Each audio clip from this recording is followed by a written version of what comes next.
Welcome to the Future of Tech. Today, we're thrilled to have Stefanie Peters join us. Stefanie is the founder and CEO of Enable to Grow, an organization that specializes in growth strategies and digital transformation.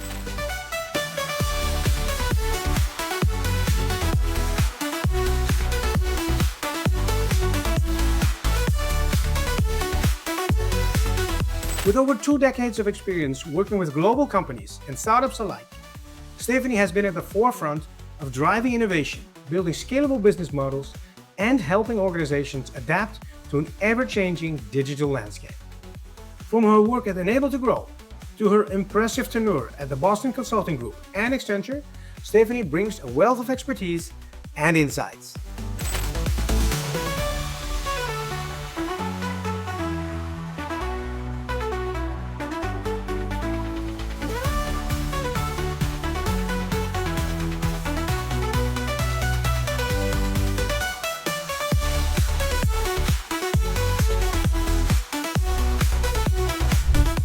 All right, Stefanie, welcome. It's an honor to have you on the podcast today. Thank you for having me. Well, you're welcome. Thank you. And can you tell us about your journey to finding Enable to Grow and your past positions and how your past positions shaped your approach to, let's say, what you're doing right now? Sure.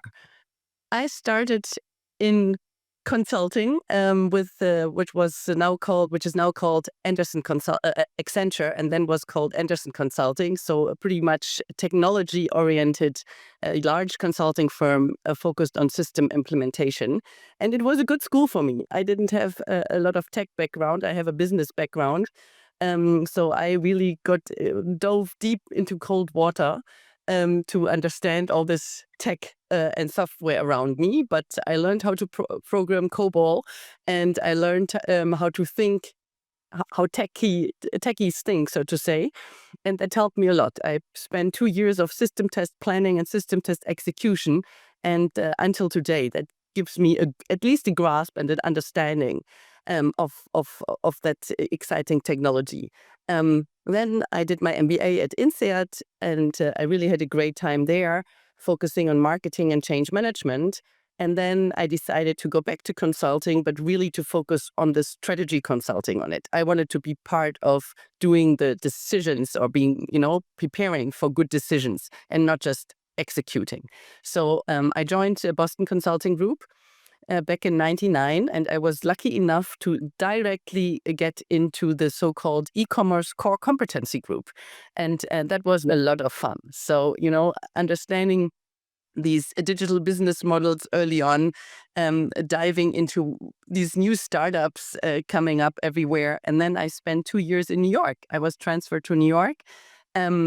And there we already built business models, digital business models with our clients. We already thought of, platforms, B2B exchange of materials, and that completely excited me. And there I really also saw how much value I can add by bringing this technical expertise and experience from Accenture into a project to build a platform.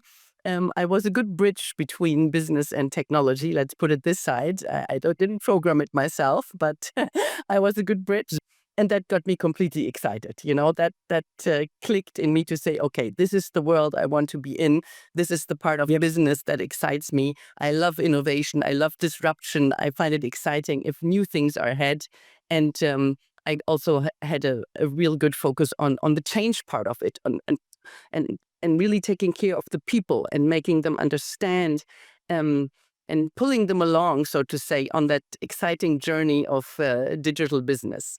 And after 7 years with BCG and 3 years of Accenture, I then said, okay, that's enough of consulting. I know how to do PowerPoint slides now, but now I want to get in the real business. And I joined startups, and I helped them grow and scale them, being a little bit more experienced than most of the founders at that time, and having a good understanding and a holistic view on what digital business is about, how a business case needs to look like, and what processes and structures you need to scale it from 10 to 100 people. I became a valuable freelancer, and I like that a lot. And for many years, I just, freelanced between several startups, helping them to come to Germany from the US or going abroad and broaden their geographic expansion across Europe.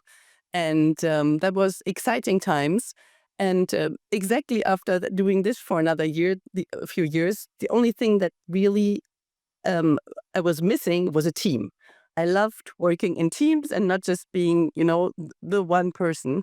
Um, and that's how I founded and Able to Grow with that back then a co-founder, um, where we said, okay, that's a business model. There are so many good freelancers out there. You don't need to put them on the payroll. They don't need to be, full employees. They don't like that model anymore. But it's still much more impactful to work as a team, to act as a team, to have a diverse background together, and to have it in a little bit bigger scale than just being a one-woman or a one-man show. And that's what we founded 12 years ago with an Able to Grow, with a very specific pick on the name, because we wanted to leave the consulting business behind us and become enablers on eye level with our clients, helping them to grow in every aspect, in a personal way, in a professional way, in an organizational way, and of course also making the revenues and the profits grow in the end. Yeah. And so what's then, let's say, the reward that you get, on enabling growth-oriented and digital transformation? What is your reward? Why do you do it? Yeah, very good question. I think about this a lot, and I see, for me, what is driving me is seeing the impact, really seeing the business impact that it makes to the organization, that you of course can quantify. And hey, there is a business now that was a baby startup we built together, and 5 years later it's a proper nice company with 100 employees. But most importantly, I enjoy seeing how it has transformed people's mindset that we were able to encourage them, to enable them to dive into new topics like digital business models, and to be acquainted with them and to feel like, yeah, oh, I learned so much and it's so exciting to be in this world now. I'm so grateful to now better understand what's going on there with all this internet business. And of course, now we talk about AI. I enjoy encouraging people and seeing how they can grow themselves, learning more, being more open, and through that, really generating business impact to the Mittelstand. Yeah. And actually, it's experiencing growth. Yep. In this case, growth of someone else, but because of someone else, another company or another person grows, obviously you grow as well. And the biggest feedback you can get, obviously, is that they are successful or that they are thankful, or both. Exactly. Right. All right. And so then what are the most common challenges that companies face when they are transitioning to a digital first model?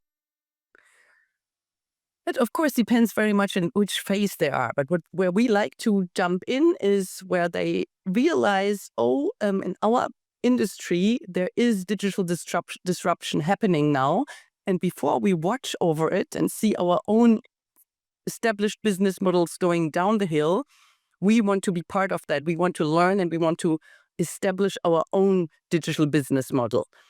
And Yeah.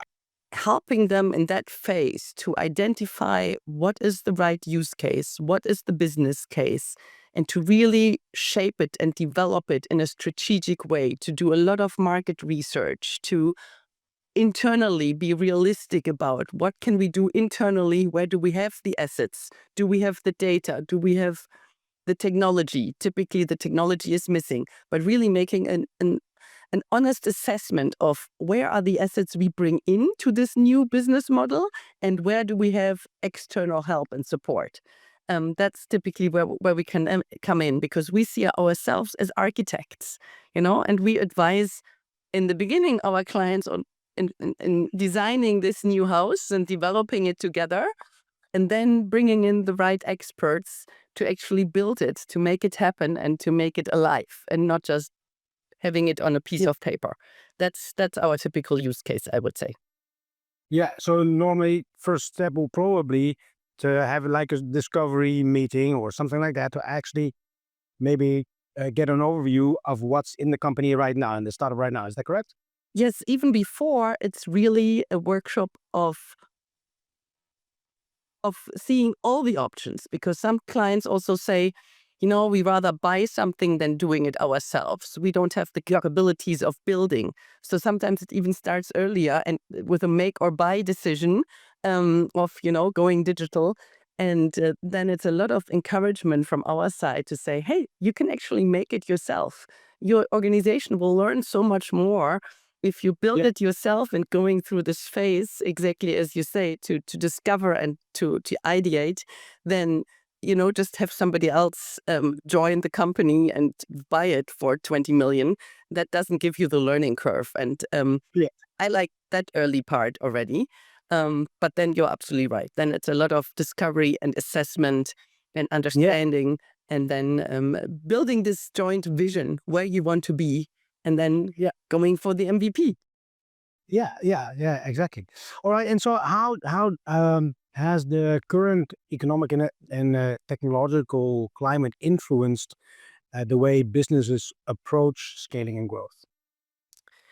Yeah, I mean, currently it's not an easy situation, especially in German business environment. You can tell that people are very cost conscious, and they really are only willing to invest in something that makes them more efficient and more productive. But hey, Mhm. by now um, we have AI, and of course this is a wonderful play field to learn a lot and to test and try how these wonderful AI tools and AI agents work, and use them for your own uh, Yeah, productivity increase, and being able to identify these productivity potentials and actually reap them, by finding the right tool, or finding the right person to develop that tool, and going from scratch, from identifying the use case, where are the hurdles, where are we still very manual, where do we need more automation, to then, specifically defining and then finding the tool and the agent to actually take over the task is amazing to see. So this is the typical use case now, with a clear focus on efficiency and productivity.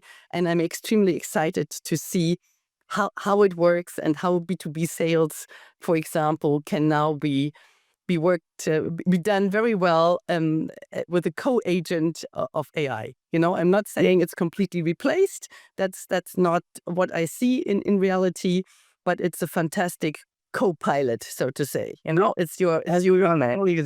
Yeah. yeah, yeah. Exactly. Okay. So when you are helping and when Enable to Grow is helping and advising companies, how do you balance and short-term goals with long-term strategic growth? Yeah. I'm a big fan of thinking long term. And by the way, there's a fantastic book, if you don't know it, from Dory Clark, called The Long Game. And I find Hmm. it one of the wisest business books I've ever read, because it really goes down to also your personal life. Think about what really gets you in the end more successful. It's always when you opt for the longer term version. When you think through long term, then you do the wise decisions. When you optimize for short term, it typically is a bad compromise. But of course, in real life, we are all humans and we have emotions, and sometimes you know, um, our fitness schedule, we can't go to the fitness club every day. That's fine. And we can't eat healthy every day. And there's chocolate everywhere. And that's fine as well. And, and as long as we use these short-term goals and merits for motivation, for learning, I'm a big fan of it. Yeah, I'm absolutely a big fan of finding quick wins, of seeing the low hanging fruit and reaping it. But it should always serve the longer term goal, and that should not be compromised by short term profitability. If in the longer term you can become much more successful, grow much more, and that's the real KPI I see here. You can generate much more growth, healthy, sustainable growth, if you're shooting for longer term and don't do the shortcuts now. I mean, that's obvious. And it's always striking the balance. But if you ask me, I encourage my clients to think more long term whenever possible. Yeah, and I actually like I think it's wise advice to use or to see it in a way that to use the short-term goals as a motivation for maybe for the long-term vision, for the Yeah. long-term growth. Yeah. All right. And so, what are the key strategies that you would recommend for companies to future-proof their business in, let's say, this evolving digital landscape that we have? The key strategy is to have a strategy. What I currently observe, to be honest, Sander, there's so many companies who don't have a strategy. They say their strategy is to grow with the customer. Yeah. Or their strategy is to have X million revenues in 3 years. And how are you going to get there? Yes. What's the strategy? Yeah. I think many companies and decision makers and leaders, most importantly, need to learn how to develop strategies again and what it is. It means to answer the question, how do I achieve the goal I want to achieve? How do I reach the tip of the mountain which I have chosen to reach? And what do I do and what do I not do? Strategy is about decision making and being very clear what you're good at, what you're not good at, what you want to focus on, and what you will not focus on. And that comes to your target clients, define your ideal client profile, then you're close to it. And don't stop with, something broad. Become very specific to defining your ideal customer profile. Become very specific in the geographies you want to serve. Become very specific in the use case that you want to be the best solution in. Take the time to really define it and make it concrete and challenge yourself. Then you have a strategy going forward. Then you know who your right partners are and not. And that's something completely forgotten as well, how important it is to not only have an ideal customer profile, but also an ideal partner profile so that you know who to partner with. And in these difficult times, it's much better to build a network around you of partners you can rely on. And then the partner who has the best access and the most trust to the customer can reach it. So that's my biggest advice to strategy. Take the time to develop a strategy. It's possible, even especially in these uncertain times. You can do uncertainty mapping. There are wonderful tools to deal with this uncertainty and still come up with a clear path ahead of you. And orientation, having a joint North Star, is so important. It cannot be afforded that 5 leaders in the same organization have 5 different visions or 5 different ideas of how to reach that vision. That's the biggest obstacle right now, that because there is so little orientation and because, we are in these very wild, ambiguous times with a lot of anxiety, people don't invest into strategy. And the biggest advice could be invest in a good strategy. Start, with a really good thinking, and take some external help to moderate it, because afterwards things will be so much easier. And be courageous in having a long list of what you are not doing. Then you're on the right path. Especially knowing what you're not doing. I think that's a very important one as well. And we use in the company, we use EOS. I don't know if you know EOS, obviously by Gino Whitman.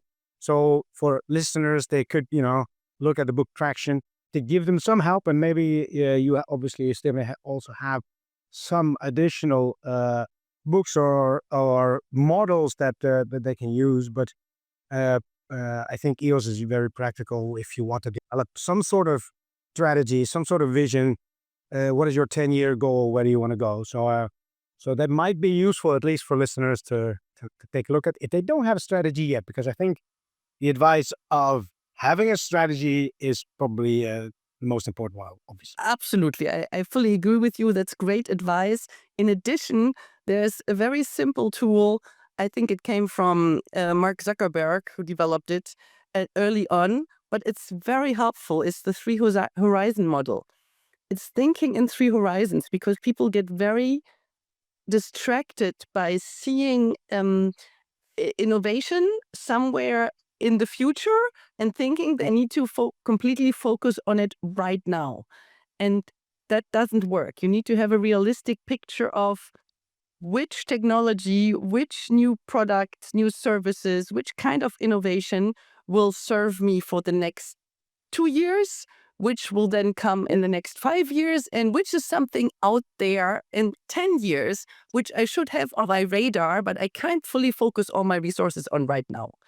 Yeah. And that helps many companies to sort things through and say, on which horizon are we talking about now? You know, it's and then how do we spend the resources, and how do we see realistic revenue expectations? Because you can't have revenue expectations of AI agents bringing you the revenue for tomorrow, but maybe 2 years. Yeah.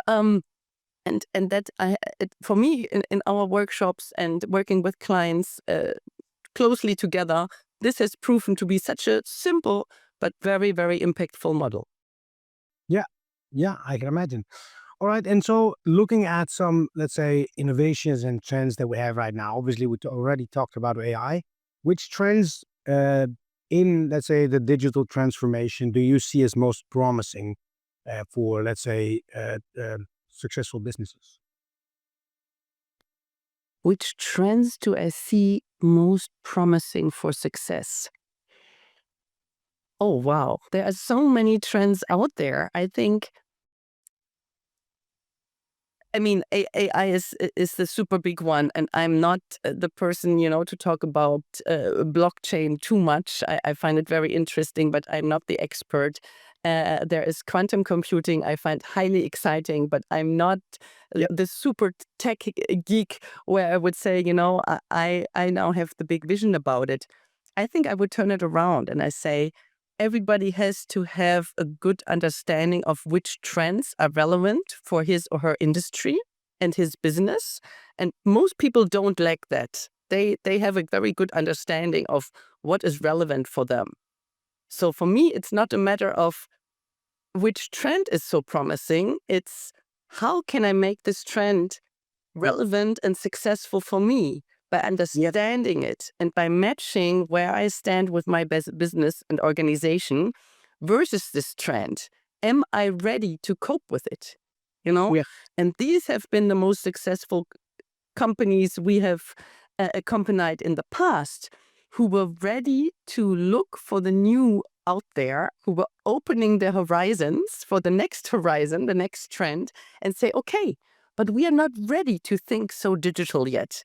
Our people are not ready yet. They don't understand yet. So what do? We do a program that enables them and teaches them what digital business are about. And what I would do now is to teach and to empower my employees and my teams to really get a good grasp on what AI is about. And if I, can say more than a few words and understand what an LLM is and understand what data governance is, and I encourage them to go deeper into this topic, then we are, as an organization, we are getting ready to grasp these opportunities that this trend brings us.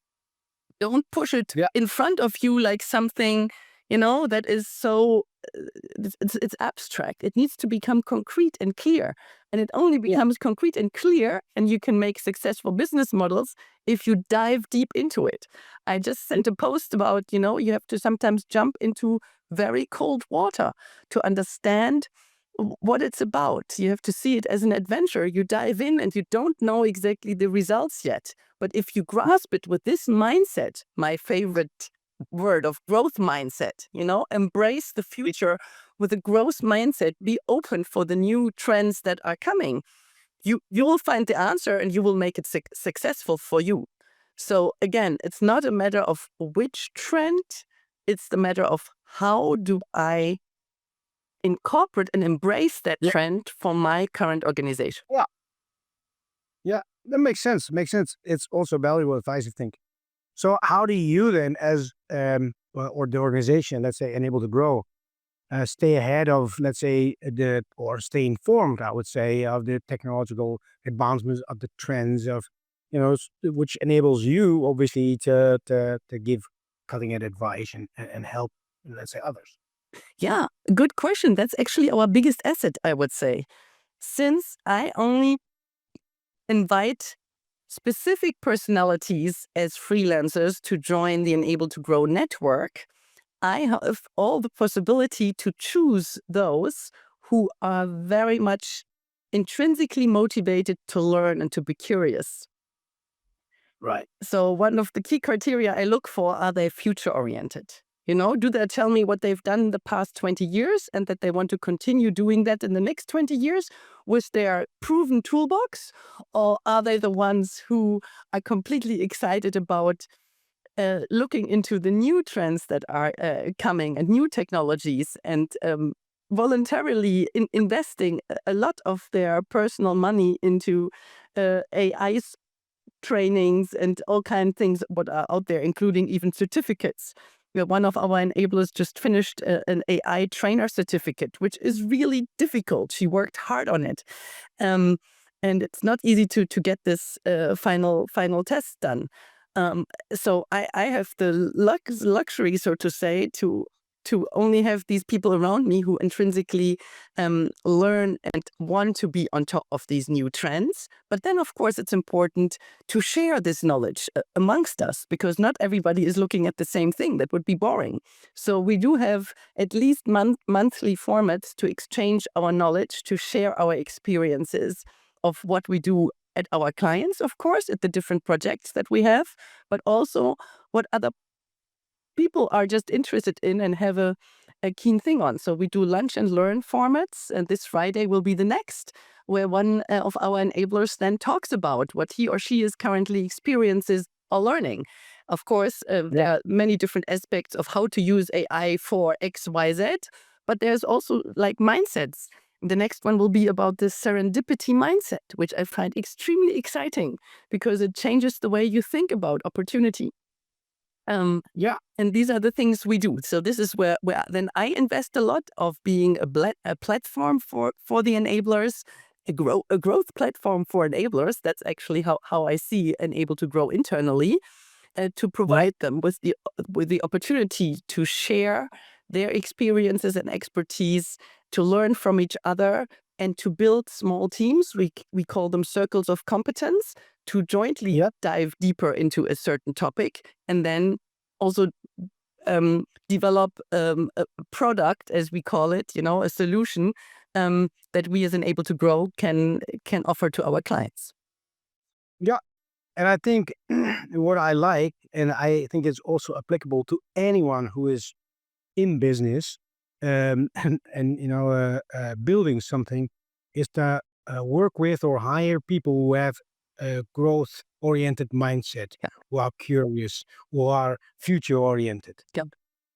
Right. So obviously you have those people, but I think it's valuable for everyone to have at least a dozen of those people around you who can actually inspire you or help you build and be future proof.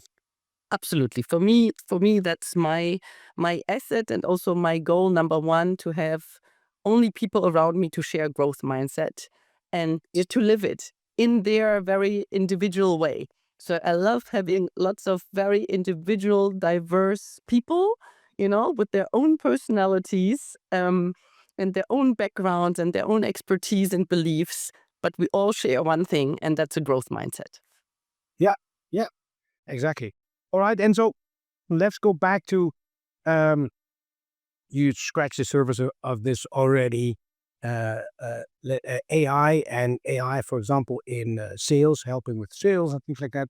So what role do you see AI or automation play in the way companies grow and scale over the next, let's say, decade? Of course, that very much depends on the industry. So on the one hand, AI will play a huge role in assisting humans to make a better product or service externally. So, if I look at the whole medical field and our health tech business, any X-ray can by now already be better and faster analyzed than a human doctor who is under stress and has little time. There are fantastic people who can do it, but it would just take them more time and identifying certain patterns. For example, that's what at least I learned, that there you get just given the stress that doctors have, AI is so much more reliable and in detecting important patterns, looking at an X-ray for certain things. So this is, of course, then changing a whole industry, where do you still add value? Where do you still need the human intelligence for? And how can you best have AI as a wingman next to it? That I find extremely exciting, because that changes structures, that changes organizations, that changes, processes and software and everything around it. But then looking internally in each organization, you have these functions. And I think there is a huge potential in supporting the people management functions by AI. And that's often still overseen or overdone. For example, people say, yeah, we are now doing our recruiting completely based on AI without a human person. That I find silly, honestly, at the current stage of where AI is. But having it assist you in identifying the right profiles and searching the web for, who could be the potential candidates, in assisting you in analyzing how the person has responded. There's already great AI out there, and that's analyzing the sentiment in your voice, and the voice can't lie, Things like this I find exciting. Or to really analyze afterwards, through which channel have we found the best candidates, and making this whole big analysis of a lot of data. I think it's important to always see AI as a co-pilot. Then it works, and then you can go through all the functions: the people management, the procurement, the B2B sales, or any kind of sales. If you see it, wherever it gets tedious and boring for a human, AI is perfect. In sending personalized messages, I wouldn't do this I've already heard of AI agents doing this perfectly, but the emails I receive, for me, are still too much. I can sense it. It's not a human being. But if you have an 80% version done by AI in any kind of text or copy you need to write, and giving you good ideas, and then you do your personal touch on it, perfect. And we have a person who is now within the Enabler Network, Pooja Jain, who is an absolute expert for B2B sales, and she's also a trainer for AI. She is able to build AI agents that are so specific, where the agent not only does a good wording of how your product can be best sold and what the USP is and what your benefits are, the AI also does so much research into the person that you are addressing and the company he or she is in and his specific role, that it becomes a perfect match, because you ask the AI agent to please analyze what are the challenges that the decision maker you want to reach may currently have. And AI is very good at that. And that I find interesting, because then it becomes a really smart way of approaching your clients. If you're well prepared, if you're well researched, and you've had your AI agent assist you. So there I see an enormous potential in all these different functions within an organization, to think about the use cases, what is still very manual, what needs automation, and then to think about it in a smart way. Yeah, and I think obviously we are at an early stage right now, so it will get better and better and better. So now your eye catches that something may be AI, but the better AI becomes, the better the copy it will be of the person actually initiating, let's say, the email or initiating whatever outreach you have. Yep. So one of the things that we already use is we use AI for our chat, right, on our own website. So if clients come in or potential partners come in or someone starts chatting, AI got enough instructions that they can actually qualify and determine what type of person we are have a conversation with. So is it a client or a partner? And then who do I need to forward this to? Yep. So it actually helps us qualify, and so you can actually do more with less people. So I think that, as you mentioned as well, I think that will actually Hello, Sander. I don't hear you anymore. in the near future, that it actually assists us in doing more with less people or faster or whatever you want to achieve.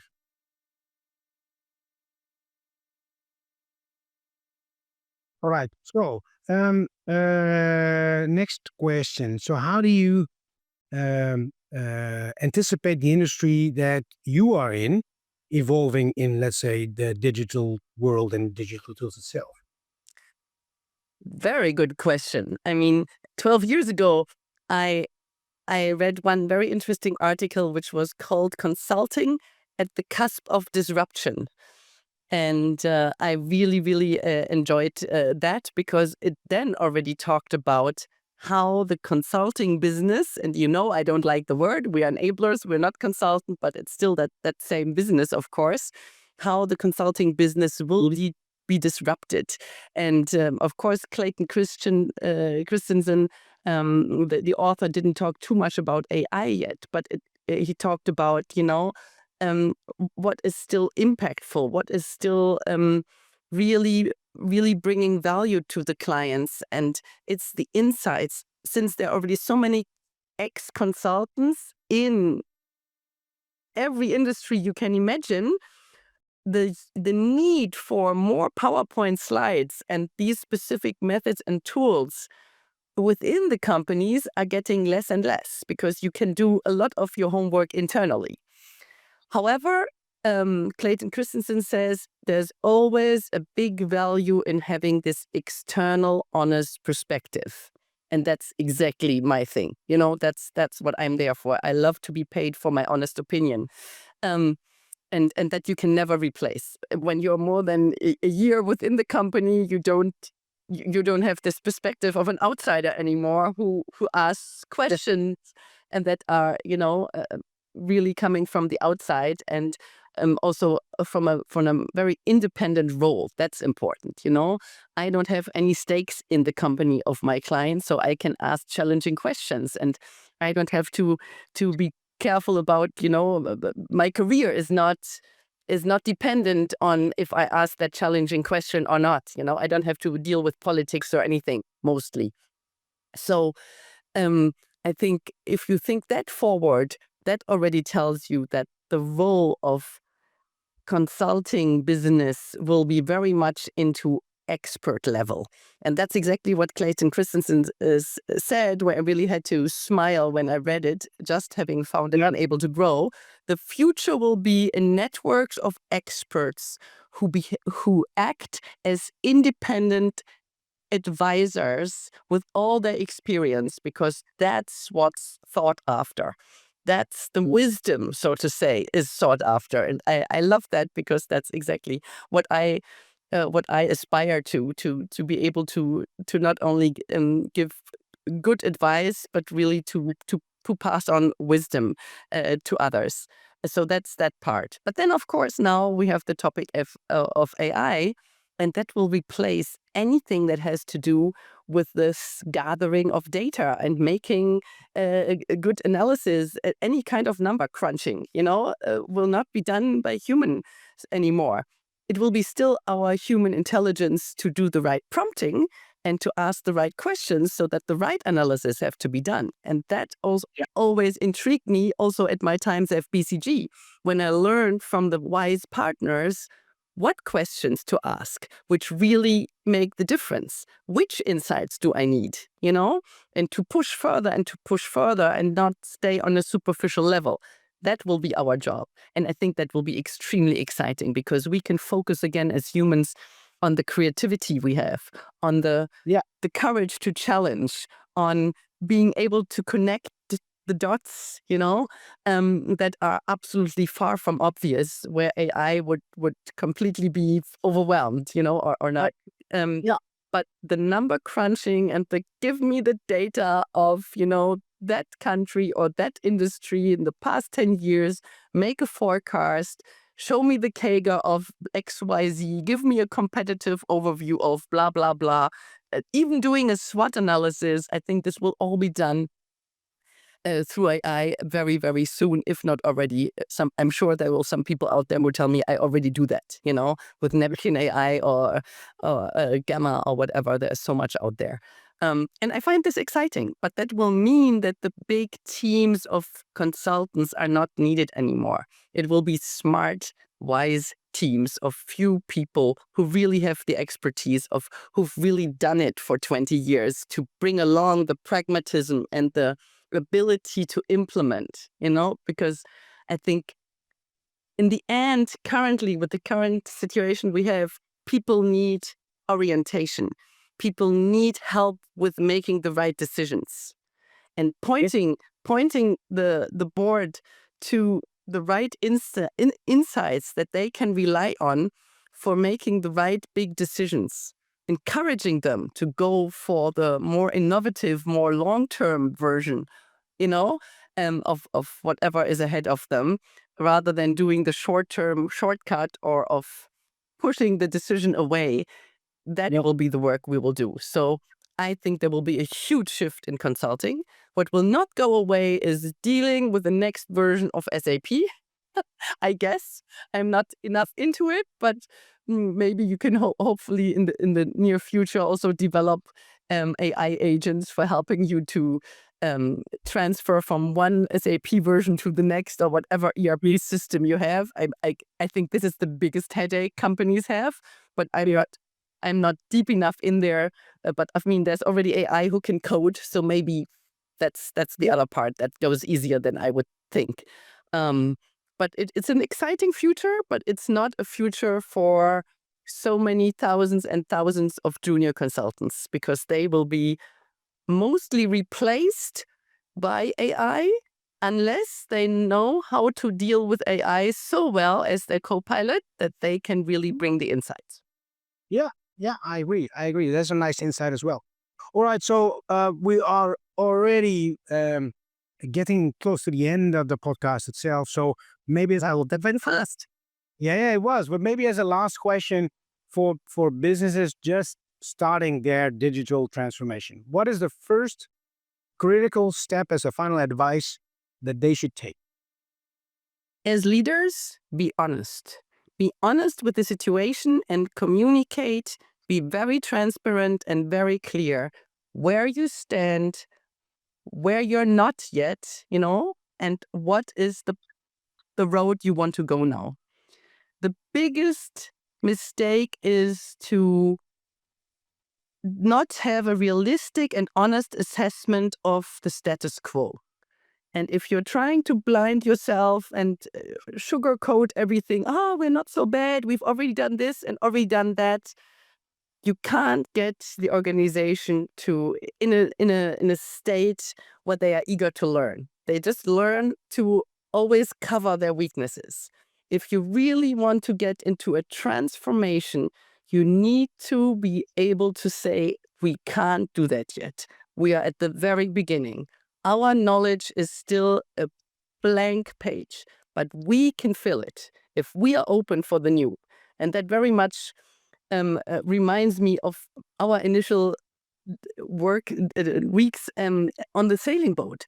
I was not a good sailor. I had just finished my sailing license, just done it, but the sailing license is like a driver's license. You can't drive yet. You're just allowed to drive now. Yeah. And the only way to deal with my family and as a crew was to say, yes, I did this license, but I have no clue what to do now. Help me. Yeah. To be honest. And the first week we had a coach with us who helped us form a good team, have specific roles, do the commands clear and specific, and not invite as a discussion. And this is the leader we need for a digital transformation, a captain who's honest enough to say, the winds are blowing in our face, the waves are not easy, we are not the best crew on here, we still have to learn a lot, but thank God we have a coach on our side who will help us because he's the expert. And it's our job now to learn as much as possible so that next month we are in a better shape. If you start with this honesty and you make yourself vulnerable, you have all the authentic authority of being a good leader, of being followed, and of following you the path you want to go. Yeah. All right. That's, it's amazing advice as well. I think that's another I would say strong point of this podcast. Maybe a little piece of wisdom. Piece of wisdom for sure, and for many. Okay, so that's a wrap for today's episode then of the Future of Tech podcast. Stefanie, thank you very much for sharing your incredible journey and your valuable insights on digital transformation and on growth strategies. And I'm sure that you and your advice will inspire our listeners and many others. And so to everyone tuning in, don't forget to check out Stefanie's work at Enable to Grow for more on driving innovation and navigating maybe the future of technology. So thank you again, Stefanie, for being part of this journey, and take care. Thank you very much, Sander. It was a pleasure, and have a wonderful day. Thank you. Cheers. Bye.